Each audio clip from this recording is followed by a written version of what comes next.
El ángel Miguel enfrenta a Satanás en dos ocasiones. Número 1. El ángel Miguel defiende el cuerpo de Moisés. En la Biblia, Miguel es una de las figuras angélicas más reconocidas, junto a Gabriel.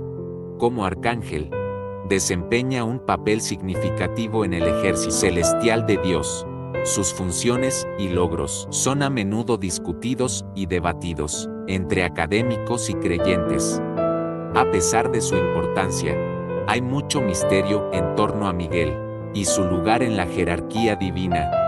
¿Qué ha logrado? ¿Cuáles son sus funciones? ¿Y cómo encaja en el ejército celestial de Dios? El nombre Miguel proviene del hebreo y significa quien es como Dios.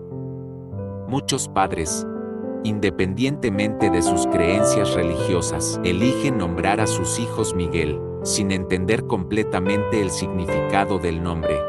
Miguel nos es presentado por el profeta Daniel. Daniel 10, versículo 3. Pero el príncipe del reino de Persia me resistió durante 21 días. Entonces Miguel, uno de los principales príncipes, vino a ayudarme, ya que había quedado allí con los reyes de Persia. Siempre que observamos a Miguel, notamos su involucración en algún tipo de batalla espiritual dada su constante conexión con tales luchas. Podría ser apropiado otorgarle el título de general. La frase bíblica, uno de los principales príncipes, sugiere que el arcángel Miguel tiene contrapartes angelicales. Sin embargo, la Biblia no menciona las identidades de otros arcángeles además de Miguel. Judas 9 se refiere a un evento que no se encuentra en ningún otro lugar en las Escrituras. Miguel tuvo que luchar o disputar con Satanás sobre el cuerpo de Moisés, pero no se describe lo que esto involucraba. El versículo 9 del libro de Judas detalla un evento fascinante y peculiar, que no aparece en ninguna otra parte de la Biblia. Según el versículo, el arcángel Miguel se involucró en una disputa o lucha con el diablo sobre el cuerpo de Moisés. La gente ha reflexionado sobre la naturaleza de este conflicto y lo que significa. En Judas 9 aprendemos el título de Miguel. Arcángel arcángelos, que es una palabra griega que significa ángel jefe o mensajero jefe. Es natural preguntarse sobre el origen de esta información. Uno podría preguntarse cómo Judas adquirió tal conocimiento. Algunos especulan que fue obtenido a través de la tradición. Oral. No hay una comprensión clara de por qué Miguel y Satanás discreparon sobre el cuerpo de Moisés. Se especula que Satanás deseaba localizar la ubicación exacta del cuerpo para construir un santuario. El pueblo de Israel se volvería hacia la adoración idólatra de los huesos de Moisés. Miguel, el representante angelical, los protegería de este pecado, manteniendo el lugar de entierro en secreto. Moisés murió en circunstancias únicas. La simple mención del nombre Moisés evoca diferentes imágenes en las mentes de varias personas. La muerte de Moisés está envuelta en cierto misterio en la Biblia. Según registros históricos, Moisés falleció a la notable edad de 120 años. Lo verdaderamente asombroso es que a pesar de su avanzada edad, permaneció física y mentalmente fuerte hasta el final. Su visión se mantuvo aguda, y su fuerza física nunca disminuyó, como si la edad no tuviera poder sobre él. Está claro que Moisés era un individuo especial. Satanás y el ángel Miguel probablemente estuvieron fuera de la tierra prometida, en el monte Pisga. Según el relato bíblico, a Moisés no se le permitió entrar en la tierra prometida, debido a su desobediencia en las aguas de Meribacades. A pesar de haber guiado a los israelitas hasta el umbral de Canaán, solo tuvo un mero vistazo de la tierra y no se le permitió pisarla. Al final de su vida, Dios le concedió a Moisés la oportunidad de ver la tierra por la que había dejado Egipto. Para ello subió al monte Nebo, que se alza sobre las llanuras de Moab, y alcanzó la cima de Pisga, desde donde pudo contemplar la tierra en todo su esplendor. a una altitud de 4,500 pies. La cumbre del monte Pisgah se eleva sobre su entorno como un coloso poderoso. Es difícil comprender la inmensa escala de esta maravilla natural, que se eleva casi una milla completa sobre el paisaje. Uno solo puede imaginar la fortaleza física y mental necesaria para escalar hasta la cima de esta montaña, especialmente para alguien que alcanzó la respetable edad de 120 años. Es un logro que exige respeto y admiración de cualquiera que escuche la historia de tal hazaña valiente. No había un camino amplio para Moisés, y de todos modos, él no necesitaba uno. Si te preguntas en qué condición estaba este hecho, te lo dirá: sabía que pasaría de esta vida, pues Dios ya se lo había dicho, y el Señor ya había enviado a otro hombre, Josué, en su lugar, antes de que él muriera. Y así fue, Dios lo quería en casa. Moisés entregó el Espíritu. Moisés es la única persona en la Biblia que Dios enterró personalmente. ¿Lo sabías? El Señor luego escondió la tumba. Aquí es donde encontramos al ángel Miguel y a Satanás, pero el punto importante es este. Incluso siendo Miguel un arcángel, un elegido, a pesar de su elevado estatus, Miguel no se involucró en comportamientos irrespetuosos o reprobables. En cambio, confió todas las formas de reprimenda a Dios, reconociendo el poder supremo y la autoridad del Todopoderoso sobre todas las cosas. La mayoría de los ángeles en la Biblia se describen como mensajeros, mientras que Miguel es representado en los 3 libros como contendiendo, resistiendo o enfrentándose a espíritus malignos y principados. El lenguaje de esta reprimenda corresponde a Zacarías capítulo 3, versículo 2, gobernante del reino, donde el Señor reprende a Satanás por sus acusaciones contra Josué, el sumo sacerdote. Zacarías capítulo 3. Entonces él me mostró a Josué, el sumo sacerdote, delante del ángel del Señor, y a Satanás de pie a su derecha para oponerse a él. Y el Señor dijo a Satanás: el Señor te reprenda, Satanás. El Señor que escogió Jerusalén, te reprenda a pesar de su gran poder. Miguel permanece completamente sometido al Señor. Los ángeles justos tienen una jerarquía y son sumisos a la autoridad. Considerando la fuerza de Miguel, la sumisión del arcángel a Dios es aún más hermosa. Podemos ver que la sumisión nunca tiene como objetivo quitar la fuerza, el propósito o el valor de un individuo. Incluso Miguel, el arcángel, no luchó contra el enemigo en su propia autoridad, sino que habló en nombre del Señor. Miguel consideraba su cargo y posición con reverencia. Lucifer fue creado como la criatura más elevada. Esta es una lección que tanto tú como yo debemos aprender. Muchos cristianos todavía tienen que aprender a inclinarse, incluso ante Dios. Tú y yo, mi amigo, somos criaturas. Él es el Creador, que nos da el derecho de cuestionar cualquier cosa que Él haga. No me malinterpreten, todos luchamos con dudas, pero debemos reconocer que Dios no es solo el Creador, sino también el Redentor. Él es quien cuida de nosotros, pero nuestro Dios es exaltado, santo y elevado. Él es un Dios justo y correcto. Él nunca comete un error y nunca comete una equivocación. Todo lo que Él hace es correcto, así que tú y yo podemos confiar en Él. Pero ¿realmente lo hacemos? Reconocemos su autoridad, valoramos su persona. Cuando los hombres sean llamados a rendir cuentas, el Señor Jesucristo dirá: ustedes dijeron Señor, Señor, pero no hicieron lo que yo ordené. Cada uno siguió su propio camino, e hizo lo que era correcto a sus propios ojos. Esta es la imagen de la humanidad. Entonces, ¿cómo estás tú? ¿Cómo estoy yo hoy? Miguel el arcángel es un ejemplo para nosotros. En este conflicto específico, había un tercer individuo involucrado, que no era otro que el propio Satanás, una personalidad referida como Lucifer. Aparece en Isaías 14, la raíz latina del nombre Lucifer. significa el que lleva la luz, mientras en hebreo se traduce a estrella de la mañana.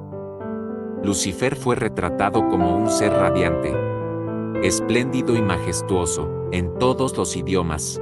Era uno de los ángeles de más alto rango en los ejércitos celestiales de Dios, junto con Miguel y Gabriel. Sin embargo, en algún momento, Lucifer cometió un grave error. Desafió a Dios. Lucas capítulo 10, versículo 18, Él les dijo: vi a Satanás caer del cielo como un relámpago.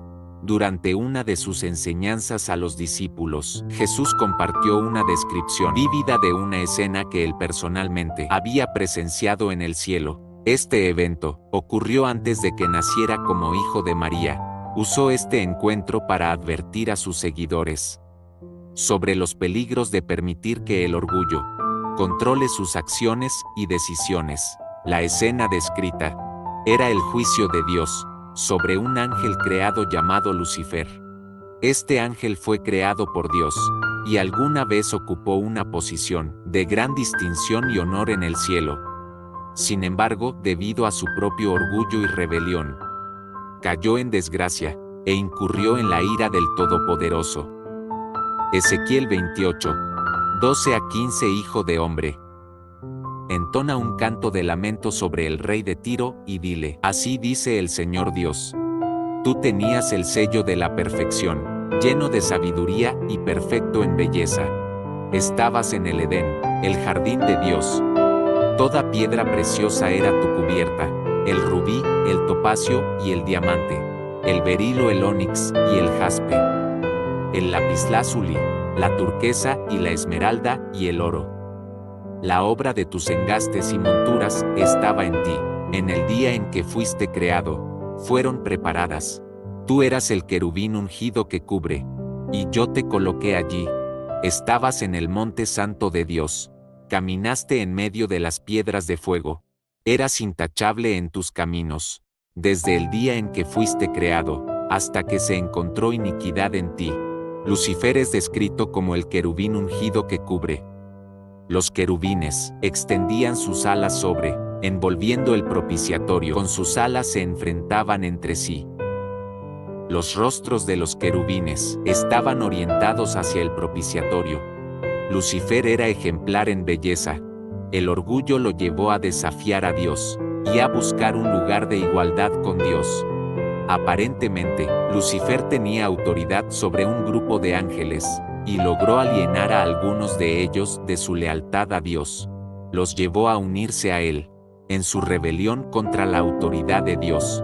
Como resultado, Dios expulsó a Lucifer y a sus seguidores de su presencia divina.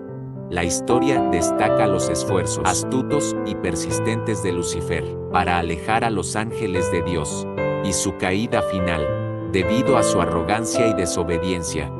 Ezequiel 28, 16 a 19. Por la abundancia de tu comercio, te llenaste internamente de violencia y pecado, y pecaste, por eso te expulsé como una cosa profana e impura del monte de Dios, y te destruyo, querubín cubridor, de en medio de las piedras de fuego. Tu corazón se llenó de orgullo y arrogancia, por causa de tu belleza. Destruiste tu sabiduría por causa de tu esplendor. Te lancé al suelo. Te puse delante de los reyes para que te contemplaran. Profanaste tus santuarios por la multitud de tus pecados, y por la enormidad de tu culpa, por la injusticia de tu comercio. Por eso traje un fuego de tu interior. Te consumió y te reduje a ceniza sobre la tierra. A la vista de todos los que te veían, todos los pueblos y naciones que te conocían están horrorizados contigo. Has llegado a un fin horrible y aterrador, y dejarás de existir para siempre. Dentro de ciertas versiones de la Biblia, el término comercio se usa para describir a un individuo que se involucra en difundir rumores o chismes, también referido como un chismoso o calumniador. Esta palabra aparece en varios otros libros de la Biblia, como Levítico, Proverbios y Jeremías. En esencia, esta persona es como un comerciante vendiendo tanto mercancías como información dañina sobre los demás, lo que puede causar daño y discordia. Es importante reconocer el impacto negativo de tal comportamiento y esforzarse por evitarlo. Aparentemente, esto ilustra exactamente lo que Lucifer hizo. Él circuló entre los seres angélicos creados y promovió una rebelión organizada contra Dios. El diablo nunca tuvo que cambiar sus tácticas, ya sea en el cielo o en la tierra, por un simple motivo: porque todavía funcionan. Todo esto no sucedió repentinamente, o incluso en pocos días.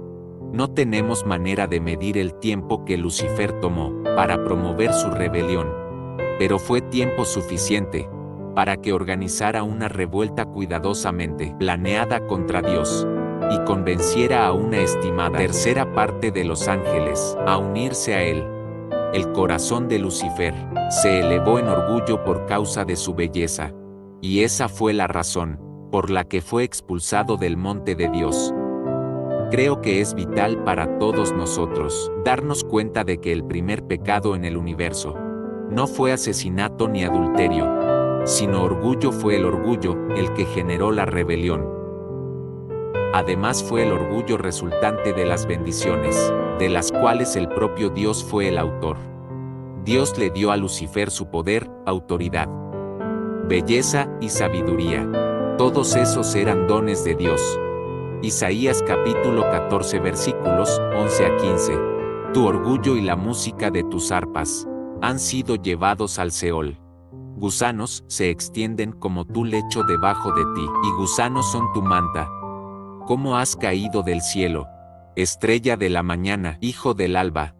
Te han derribado a la tierra, tú que debilitabas a las naciones. Pero tú dijiste en tu corazón: subiré al cielo. Elevaré mi trono por encima de las estrellas de Dios y me sentaré en el monte de la asamblea, en los confines del norte. Subiré por encima de las alturas de las nubes, me haré como el Altísimo. Sin embargo, serás llevado al Seol, a los confines del pozo. No sabemos por qué Satanás quería el cuerpo de Moisés, pero sea cual fuera su plan, sabemos que era para el mal. Incluso sus demonios, que fueron expulsados del hombre poseído, hicieron que todos los cerdos se lanzaran a su fin. Cuanto más sabemos sobre la estrategia de un oponente, mejor podemos preparar nuestras defensas, y así permanecer firmes. En la Biblia, hay innumerables ejemplos de las estrategias de Satanás. Él roba, mata y destruye. Aunque estas estrategias no parezcan sutiles, Satanás puede hacer que incluso robar, matar y destruir parezcan sutiles.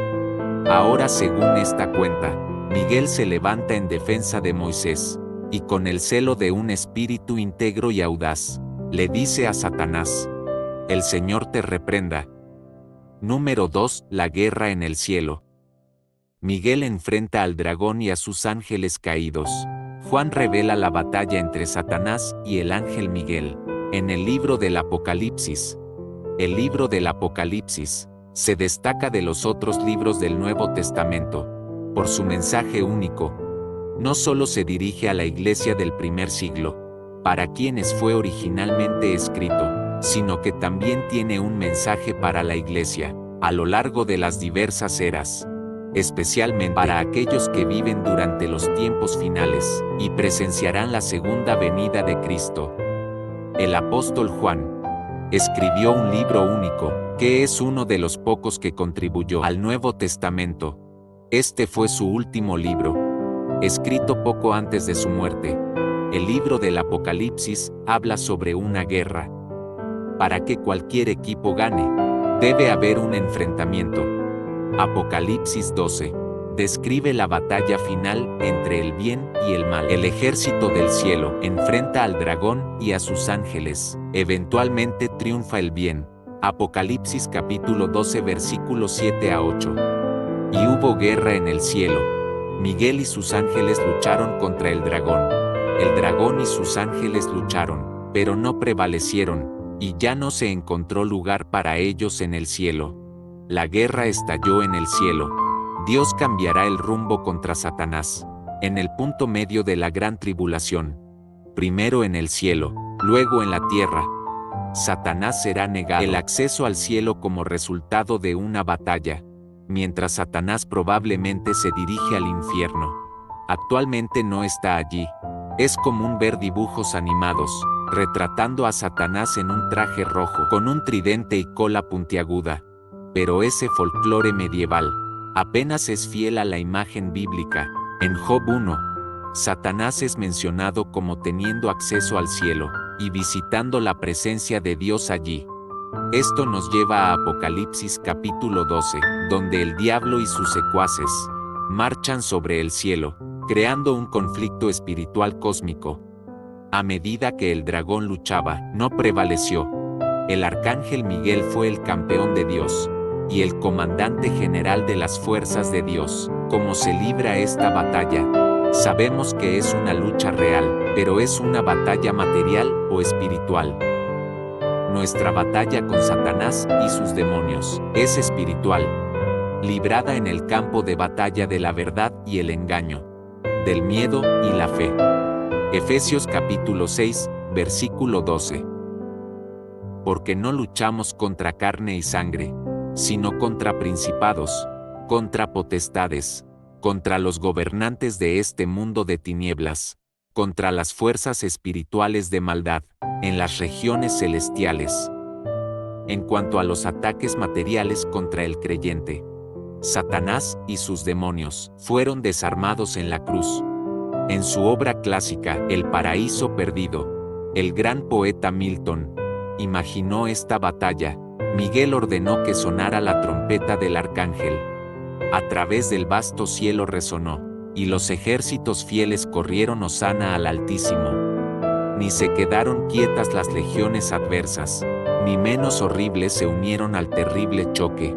Ahora se levantó la furia de la tormenta, y el clamor tal como oído en el cielo. Hasta ahora nunca fue.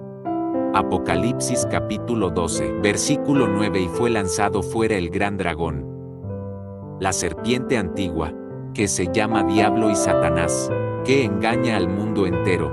Fue lanzado a la tierra, y sus ángeles fueron lanzados con él. Inmediatamente después de la derrota de Satanás, y antes de su guerra contra la iglesia, una voz alta en el cielo proclama la victoria de Dios y su pueblo sobre Satanás, el acusador en el versículo 9. El dragón es identificado como Satanás, pero en el versículo 10, es descrito como el acusador que trae acusaciones contra el pueblo de Dios. Satanás se refiere a su identidad, pero acusador se refiere a su papel en la guerra de Dios contra su pueblo. Una vez que los creyentes triunfaron sobre Satanás, tienen confianza en la victoria, aunque Satanás continúe acusándolos. Su victoria sobre Satanás se basó en 3 factores: la sangre del Cordero, su fiel testimonio a Jesús, su fidelidad a Cristo. Un testimonio fiel a Cristo les trae a ellos victoria en la guerra espiritual. Leemos entonces: el gran dragón fue lanzado fuera. A lo largo de este versículo, nuestro enemigo espiritual es referido como dragón, la serpiente antigua, el diablo Satanás, y aquel que engaña a todo el mundo. Estos títulos describen a Satanás como vicioso acusador, adversario y engañador. Leemos: fue lanzado a la tierra. La Biblia describe varias caídas de Satanás, y Apocalipsis 12 versículo 9 describe la segunda de estas 4 caídas. Satanás pasó de tener acceso al cielo a ser restringido a la tierra. Reyes 22 versículo 21. Entonces un espíritu se adelantó y se presentó ante el Señor y dijo: yo lo seduciré. Satanás también pasó de la tierra al cautiverio en el abismo por unos 0 años. Apocalipsis 20 versículos 1 a 2. Entonces vi a un ángel descender del cielo con la llave del abismo y una gran cadena en su mano, y agarró al dragón, la serpiente antigua, que es el diablo y Satanás, y lo ató por unos 0 años. Leemos: el acusador de nuestros hermanos, que los acusaba delante de nuestro Dios día y noche, fue lanzado fuera. La obra de acusación de Satanás termina aquí, cuando es expulsado de su acceso al cielo. Es por eso que hoy necesitamos un intercesor, un abogado leemos. Y ellos lo vencieron por la sangre del Cordero y por la palabra de su testimonio, y no amaron su vida hasta la muerte. Esto nos dice 3 claves para la victoria de los santos sobre Satanás. Satanás podría haberse engañado pensando que tenía una oportunidad. Nuestra rebelión contra Dios tiene aún menos sentido que la rebelión de Satanás. Los cielos pueden regocijarse con la partida del dragón. Pero esto es una mala noticia para la tierra y el mar. El diablo sabe que su tiempo es corto, y está determinado a derramar su ira lo más ampliamente posible. La ira del dragón está especialmente dirigida contra Israel, la nación de la cual vino el Mesías. La expulsión de Satanás de la tierra pone fin a su posición de privilegio en la corte de Dios, irónicamente la pérdida del lugar de Satanás. Contrasta fuertemente con el lugar de refugio que Dios proporciona a su propio pueblo, perseguido por Satanás. La derrota de Satanás en el cielo no significa el fin del sufrimiento físico en la tierra. Los santos aquí continúan, superando al diablo como ellos superan al mundo, testificando fielmente la victoria de Cristo, incluso hasta la muerte. La principal manera en que Satanás ataca al pueblo de Dios es a través de la blasfemia, y él es el acusador de nuestros hermanos. Aún así los creyentes tienen un abogado divino ante Dios llamado Jesucristo. Satanás, el adversario, puede buscar destruir al pueblo de Dios, pero Jesucristo es el buen pastor. Hay muchas lecciones aquí. Primero, la verdad. La victoria solo viene con una lucha. Cada corona viene a un costo. No hay éxito sin sacrificio. La buena noticia es que todo lo que vale la pena conquistar vale la lucha. Miguel no luchó solo, y los santos no derrotaron al enemigo solos. Dios nos diseñó para vencer en comunidad. Una victoria debe siempre ser celebrada. Los cielos se regocijan cuando el Cordero vence. Cuanto mayor sea la victoria, mayor será la celebración. Miguel el arcángel gritará cuando acompañe a Jesús en su segunda venida. No solo proclama la noticia incomparable y emocionante de que Jesucristo regresa, sino que también habla la palabra de vida para todos los que están muertos en Cristo y que esperan la resurrección. Pues el propio Señor descenderá del cielo con un grito, con la voz del arcángel, y los muertos en Cristo resucitarán primero. Primera Tesalonicenses 4 versículo 16. Así como Miguel luchó en nombre de Daniel contra demonios en la era del Antiguo Testamento, los ángeles luchan por los creyentes hoy, y lucharán por Israel en la tribulación venidera. El cielo es demasiado pequeño para 2 objetos de adoración, y está escrito en Judas 1 que los ángeles que no guardaron su primer estado, número 1, fueron lanzados abajo. La lección de la caída de Lucifer. Número 1, cuando te niegas a adorar, caes, desciendes. Si quieres ser un cristiano en declive, sé demasiado orgulloso para adorar. Número 2, el orgullo es un camino rápido hacia abajo. El diablo alguna vez fue la estrella de la mañana, un hermoso ser angelical que cayó del cielo. Se rebeló contra Dios y se convirtió en Satanás, el enemigo supremo de Dios. Lo que no transformas en alabanza, se convierte en orgullo. Cuanto más subimos, más debemos dar gloria a Dios. La gloria a Dios, el honor a Dios. Y cuanto más Dios te bendice, no deberías volverte más arrogante. Mira hacia mí. No necesito adorar como esas personas humildes. No eras nada en ese entonces, pero Dios te levantó y te bendijo. Según la Biblia, todo lo que respira, alabe al Señor. En el libro de Génesis, Dios sopló sobre la humanidad. Sé un adorador. Si tienes la vida de Dios en ti, entonces alaba al Señor. Esa es la orden de las Escrituras.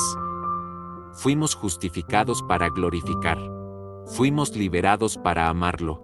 Fuiste redimido para regocijarte. Fuiste liberado para bailar. Fuiste liberado para cantar. Sé humilde y alaba a Dios. La alabanza es un asunto serio en la Biblia. Sin embargo, hay quienes lo toman a la ligera. E incluso se burlan de él. Incluso en la iglesia. La única cosa que puede mantenerte en un ambiente espiritual y enfatizo, esto es alabar y adorar a Dios. El día en que decidas no adorar a Dios, dejarás su presencia. Un pez no puede sobrevivir sin agua. El cuerpo humano no puede sobrevivir sin oxígeno. Y un cristiano no puede sobrevivir sin alabar y adorar a Dios. Tendrás que agradecer a Dios más temprano o más tarde. Tendrás que aprender a aplaudir y decir aleluya más temprano o más tarde. Alabado sea Dios. Gracias, Señor Jesús. Te adoro, Señor. Alabado sea Dios. De cualquier manera, más temprano o más tarde, si no lo haces, no estarás en la presencia de Dios, y perecerás si no pasas tiempo en la presencia de Dios. Este no es el único momento registrado en el que un ángel se levantó para oponerse a las fuerzas del mal. Este ángel llamado Gabriel, en Daniel 8, versículo 15, le dice a Daniel que fue resistido por un demonio llamado Príncipe de Persia, hasta que el arcángel Miguel vino en su ayuda. Así aprendemos con Daniel que ángeles y demonios luchan batallas espirituales sobre las almas de los hombres y naciones, y que los demonios resisten a los ángeles e intentan impedirles hacer la voluntad de Dios. Oremos. Todopoderoso Padre, vengo ante ti hoy con un corazón lleno de humildad, buscando tu protección divina contra el mal que nos rodea. Vivimos en un mundo donde constantemente somos bombardeados con imágenes de pecado y tentación, a través de varios medios, como la televisión, internet, libros y periódicos. Estas imágenes nos hacen vulnerables a las artimañas del diablo, y necesitamos tu intervención divina para protegernos de ellas. Oro para que nos rodees con tu protección divina, y nos llenes con tu fuerza y poder. Que tu gracia y misericordia estén sobre nosotros, y que encontremos alegría y consuelo en tus brazos amorosos. Que todos los que buscan refugio en ti encuentren alegría y canten alabanzas a tu nombre, Padre. Te pido que nos abrigues en tu abrazo amoroso, para que aquellos que te aman puedan exaltarse en tus bendiciones. Que podamos sentir tu favor como un escudo, protegiéndonos de todo mal y peligro. Confiamos en tus promesas, y creemos que bendecirás a los justos, y los rodearás con tu favor. En tu santo nombre, oramos. Amén. Querido Señor, te pido humildemente por tu protección divina sobre nuestras mentes. Como está escrito en tu palabra, la mentalidad enfocada en la carne conduce a la muerte, pero la mentalidad enfocada en el Espíritu conduce a la vida y paz. Por lo tanto te imploro, oh Dios, que nos ayudes a poner nuestras mentes en ti. Que no seamos influenciados por los caminos de este mundo, sino que seamos transformados por la renovación de nuestras mentes, para que podamos discernir y probar cuál es tu voluntad, lo que es bueno, aceptable y perfecto. Que nuestros pensamientos y acciones estén siempre alineados con tu propósito divino para nuestras vidas. Amén. Al abrazar el inicio de este nuevo día, lo abordo con un sentido de humildad, reconociendo que estoy bajo el cuidado amoroso de un poder superior. Pido tu protección divina y guía mientras navego por los giros y vueltas que este día pueda traer. Que tu presencia protectora me envuelva, y que tu gracia sea mi armadura, mientras enfrento los desafíos que están por delante. Pido humildemente que guíes mis pasos, conduciéndome por caminos de rectitud. Protege mi mente de los pensamientos y emociones negativos que puedan intentar nublar mi juicio. Al interactuar con otros a lo largo del día, oro para que yo sea un faro de tu amor y paz, irradiando tu bondad a través de mis palabras y acciones. Confío a mis seres queridos en tus manos, sabiendo que tus ojos vigilantes también están sobre ellos. Así como el pastor cuida de su rebaño, cuídanos también a nosotros, protegiéndonos del mal y guiándonos lejos de las trampas del enemigo. En nombre de Jesús, oro por tu orientación y protección continua a lo largo del día. Amén.